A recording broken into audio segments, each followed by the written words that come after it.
नमस्कार, सादर जय जिनेंद्र। क्षमा ब्रेकिंग जैन न्यूज प्रतिदिन प्रातः, दोपहर एवं रात्रि में देश भर से संपूर्ण जैन समाज से संबंधित सही और सकारात्मक समाचारों के लिए देखना और सुनना न भूलें। साथ में आपसे विनम्र निवेदन है कि यदि आपने इस चैनल को सब्सक्राइब नहीं किया है तो कृपया अवश्य कीजिए और शेयर और लाइक करके धर्म प्रभावना में सहयोगी एवं सहभागी बनिए। संस्कृति के उन्नायक युग दृष्टा आचार्य श्री इस 20 सदी के प्रभावशाली आचार्य थे। उन्होंने अपने उपदेशों से, हितमित वचन से समाज के अंदर आचरण का बोध जगाते हुए नगर, ग्राम और तीर्थ क्षेत्र पर विहार करते हुए पूरे भारत में उन्होंने अपना जैन धर्म का प्रसार किया है। तो मैं यही कहना चाहता हूँ कि आचार्य श्री का जन्म 1944 में हुआ था। 43 या 44 के बीच में हुआ था। तो मैं ये कहना चाहता हूँ, उस टाइम पर ब्रिटिश लोगों का, अंग्रेज़ लोगों का शासन चल रहा था। तो मैंने समझ लिया कि अभी क्या करें कि आचार्य से उस टाइम पर जन्म दिए। उस टाइम पर क्या हुआ था? पराधीनता था। पराधीन और पराश्रित। पराधीन का मतलब क्या होता है और पराश्रित का मतलब क्या होता है, इसको थोड़ा समझ लेना चाहिए। कि पराधीन में क्या होता है, कोई व्यक्ति अपने ठीक तरह से अपने काम का स्वतंत्र रूप से काम नहीं कर सकता, उसी के जिससे व्यक्ति का विकास और राष्ट्र का विकास होता नहीं है। तो क्या हुआ, उस टाइम पर के आचार्य श्री ने जन्म लिया था, लेकिन उस टाइम पर क्या हुआ कि कम से कम 300 वर्ष तक ब्रिटिश शासन चल रहा था। तो 1857 में जब भारत का स्वतंत्र संग्राम चालू हुआ, उसका पहला बीज बोया गया तो मंगल पांडे और तात्या टोपी ने। तो उनका बलिदान होने के उपरांत मोहनदास करमचंद गांधी इसमें जुड़ गए।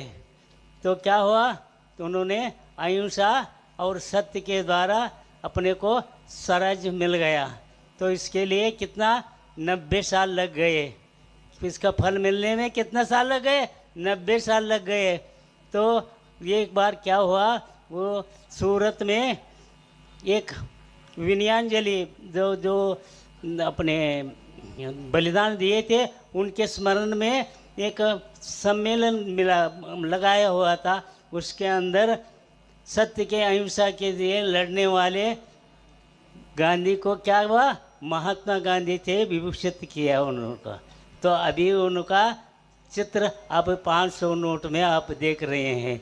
तो ऐसा सत्य और अहिंसा के रूप में अपने को स्वतंत्र मिला। उसी के अनुसार 1954 में प्रथम आचार्य कर्नाटक प्रांत के शेरवाल ग्राम में चतुर्मास कर रहे थे।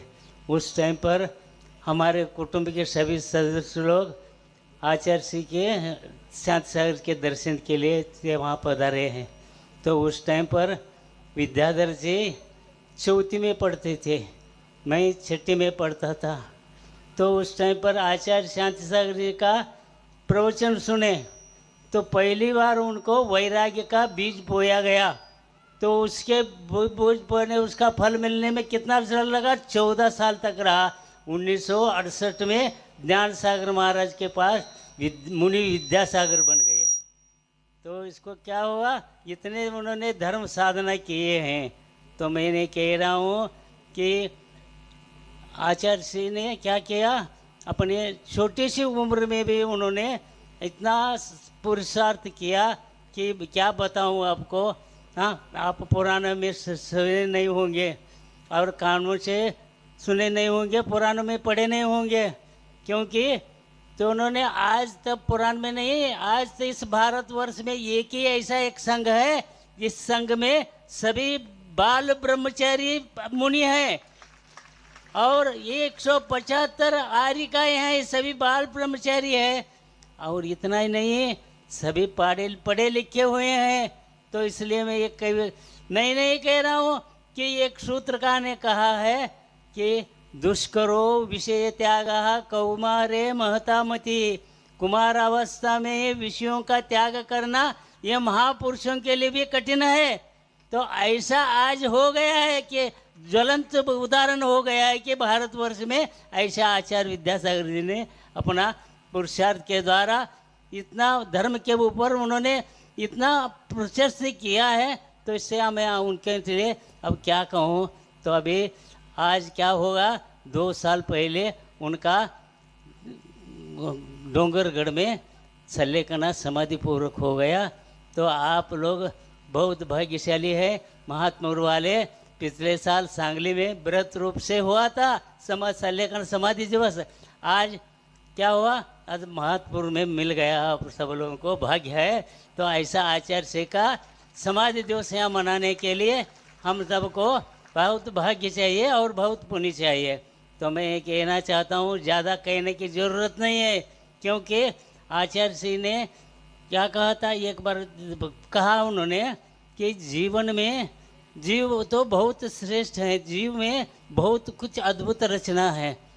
बुद्धि में श्रेष्ठ है, शक्ति में असीम है, और रूप और सौंदर्य, रूप और आचरण में सौंदर्य सराहनीय है, और व्यवहार में देव समान है, अनुभूति में ईश्वर तुल्य है, और इस सृष्टि के सब जीवों में शिरोमणि कौन है, तो आचार्य विद्यासागर जी है।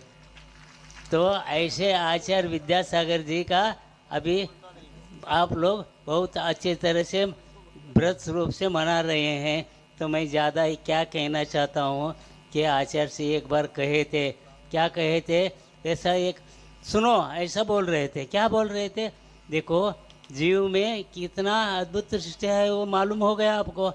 क्या हुआ, मनुष्य में क्या होता है कि बुद्धि में बहुत श्रेष्ठ रहता है। तो उन्होंने क्या कहा कि आचार्य से बोले, देखो भैया मैं सुनना है तो ऐसा सुनो। तो 1-2 पंक्ति से बताए उन्होंने, क्या कहा, चेहरे के अंदर चेहरे हैं और बहुत बहुत गहरे हैं, और किंतु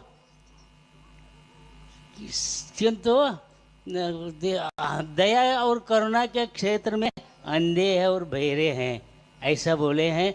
तो आप क्या करना चाहिए, आचार्य जी ने जो कहा है उसके अनुसार आप हृदय में उसका ग्रहण करें तो आपका जीवन भी अच्छे बनेगा। इसलिए तो आचार्य जी ने ऐसा कहा कि जीवन में सज है और सज है और साज भी है, सज में है और सजा भी है, और तन से नरक और निरंजन भी बन सकते हैं। तो आपके पास इतना शक्ति है। तो आचार्य जी ने क्या कहा, क्या क्या कहा, कुछ कहा ये नहीं है। तो इतने छोटे उम्र में भी उन्होंने ऐसा पुरुषार्थ किया कि खाली कितने साल के थे, 19 साल से घर छोड़ के आए।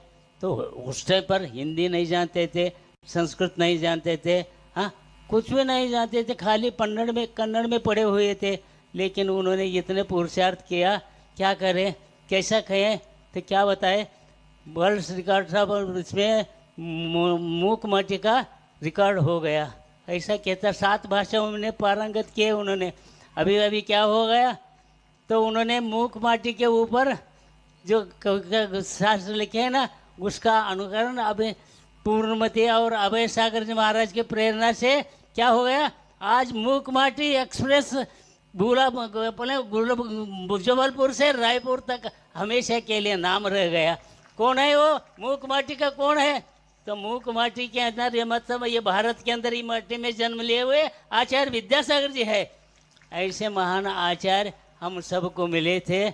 अब क्या हो गया, 2 साल के पहले उनका सल्लेखन समाधि हो गया। तो आप सब लोगों का पुण्य कम पड़ गया कि महाराष्ट्र में तो आ गए, कहाँ पर शेरपुर तक आ गए, लेकिन उनका मन था ऐसा कर्नाटक में जहाँ जन्म लिए थे वहाँ भी आने का विचार था, लेकिन क्या करे, ऐसा ही भाग्य में लिखा था। और हमारा सबका पुण्य कम पड़ गया तो क्या हो गया, वो नहीं आए तो भी क्या हो गया। अब उन्होंने ऐसा एक पास से देखते हुए ऐसा कि निर्यापक मुनि श्री वीर सागर जी को अपने दक्षिण की तरफ भेज रहे हैं। तो आप लोग बहुत भाग्यशाली हैं, तो उनका सौभाग्य प्राप्त करके अपना जीवन सवन बढ़ा लेना। क्योंकि मैं अंत में ये ज़्यादा नहीं कहना चाहता हूँ। दिगंबर जैन संत भाग्यशाली तो है इस वसुंधरा पे। उन्होंने अनादि निधन से उनका धर्म का प्रभाव विद्यमान है। उनका जो भी पूर्ण भारतवर्ष में उनका जो सांस्कृतिक प्रांजल प्रज्ञा आदर को प्राप्त हुआ है। ऐसे शुद्ध विशुद्ध सिद्धत्व के वो जाने वाली पवित्र परंपरा है। ऐसे परंपरा में आचार्य श्री ने जन्म लिया है, तो इसलिए आप लोगों का बहुत पुण्य है। तो आप जो संग आपको मिला है उनके अनुसार उनका उपदेश सुनकर अपने जीवन में कल्याणकारी बनाए। इसलिए मैं ज़्यादा कह नहीं सकता कि अंत में ये दो शब्दों से विराम लेता हूँ। फूल दोबारा खिलता नहीं है, फूल दोबारा नहीं खिलता। मनुष्य जीवन दोबारा नहीं मिलता। जग में हजारों लोग मिलते हैं, लेकिन हजारों गलतियों को क्षमा करने वाले आचार्य विद्यासागर अभी नहीं मिले हैं अपने को। तो इसलिए मैं ये कह रहा हूँ कि आप लोग बहुत भाग्यशाली है, तो उनका अनुसार अनुकरण जीवन में करे और अपना कल्याण कर ले। जय बोलो आचार्य विद्यासागर महाराज की जय। क्षमा breaking Jain news YouTube channel पर विज्ञापन देकर धर्म प्रभावना में बने सहभागी। विज्ञापन देने हेतु संपर्क कीजिए मोबाइल नंबर 9026900740 एवं समाचार एवं वीडियो भेजने हेतु व्हाट्सएप नंबर 9335236222। क्षमा breaking Jain news YouTube channel देखने के लिए आपको बहुत बहुत धन्यवाद। सादर प्रणाम, सादर जय जिनेंद्र।